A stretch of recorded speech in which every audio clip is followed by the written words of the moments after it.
Hi hello dudes, welcome back to vibe with Aasi. So இன்னைக்கு என்ன பார்க்க போறோம்னா, ஏர் டாக்ஸி. வானத்தில் இனிமேல் எல்லாருமே பறக்க போகிறோம். ஜஸ்ட் ஒரு டாக்ஸியில் புக் பண்ணால் எப்படி ரோட்டில் போகிறோமோ அதே மாதிரி வானத்தில் பறக்க போகிறோம். எங்கே வருதுன்னா, நம்ம பெங்களூர் அண்ட் தமிழ்நாடு, சென்னையில் ப்ளஸ் பெங்களூரில் வருது. என்ன டீட்டெயில்ஸ்ன்னு பார்க்குறதுக்கு முன்னாடி சப்ஸ்கிரைப் பண்ணாங்க, சப்ஸ்கிரைப் பண்ணி பெல் ஐக்கன் அழுத்தி ஆளில் போட்டுங்க. வாங்க வீடியோக்குள்ளே போகலாம்.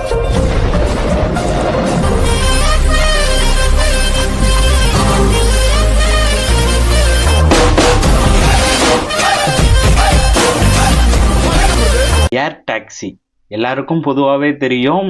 டெவலப் ஆகிடுச்சுன்னா கண்டிப்பாக மேலே பறக்கிறது நிச்சயம் தெரியும், ஆனால் அவ்வளோ சீக்கிரம்னு தெரியாது.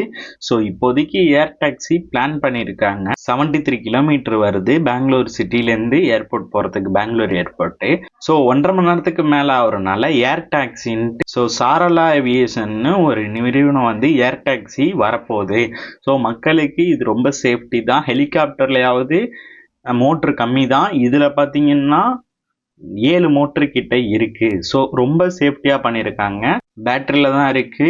இதுக்கு பார்த்தீங்கன்னா ரன்வே எதுவுமே தேவையில்லை. ஹெலிபேட் மட்டும் சும்மா போட்டிருந்தா கூட யூஸ் பண்ணிக்கலாம். எங்கே வேணுமோ லேண்ட் பண்ணி, எங்கே வேணுமோ பிக்கப் பண்ணி, எங்கே வேணுமோ ட்ராப் பண்ணிக்கலாம். இதுக்குன்னு ஒரு ரூட் போட்டு நடத்துறதுக்கு பெங்களூர் கவர்மெண்ட் பிளான் பண்ணியிருக்காங்க.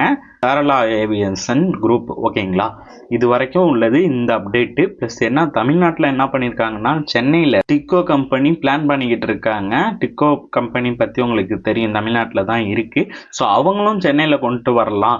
இப்போதைக்கு கொஞ்சம் இருந்தால் கூட இன்னும் கொஞ்ச நாளில் கண்டிப்பாக அது யூஸாக தான் ஆகும். டிராஃபிக்ஸு இப்போதைக்கு என்ன பண்ணுவாங்க, டிராஃபிக் கம்மியாக இருக்குது, ஸோ மேலே பறந்துடலான்ட்டு எல்லாரும் மேலே பறக்க ஆரம்பிச்சுட்டு அங்கேயும் டிராஃபிக்காக தானே ஆகும். ஸோ என்ன பண்ணுறாங்கன்னு தெரியல. இது வரைக்கும் உள்ள அப்டேட் தான் இது. கொஞ்சம் பார்க்க எப்படி இருக்குன்னா, சும்மா ஒரு நேனோ கார் மாதிரி இருக்குது. நேனோ காரு இல்லை ஒரு 7 மோட்டர் வச்சு ரவுண்ட்ஸ் பண்ண மாதிரி இருக்குது. ஸோ ஹெலிகாப்டரை விட இது ரொம்ப சேஃப் தான் சொல்கிறாங்க. பேட்ரி பார்த்தீங்கன்னா இன்னும் கொஞ்சம் சேஃபு, நேச்சுரல் எதுவும் எஃபெக்ட் ஆகாமல் இருக்கிறதுக்கு பேட்டரியில் பண்ணுறாங்க. ஸோ அது வரைக்கும் ரொம்ப சேஃப் தான். ஸோ பெங்களூரில் கொண்டு வந்துட்டாங்கன்னா ஏர்போர்ட்டுக்கு 1.5 மணி நேரம் ஆகுறத வெறும் 19 நிமிஷத்தில் கொண்டு போய் சேர்த்துரும்.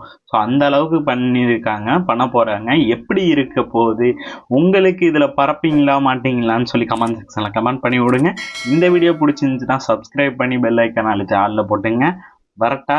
அப்போ ஏர் டாக்ஸி டஞ்சோலாம் வந்துருச்சு, ஸ்விக்கி டஞ்சோலாம் வந்துருச்சுன்னா இன்னும் சாப்பாடுலாம் பெட்டராக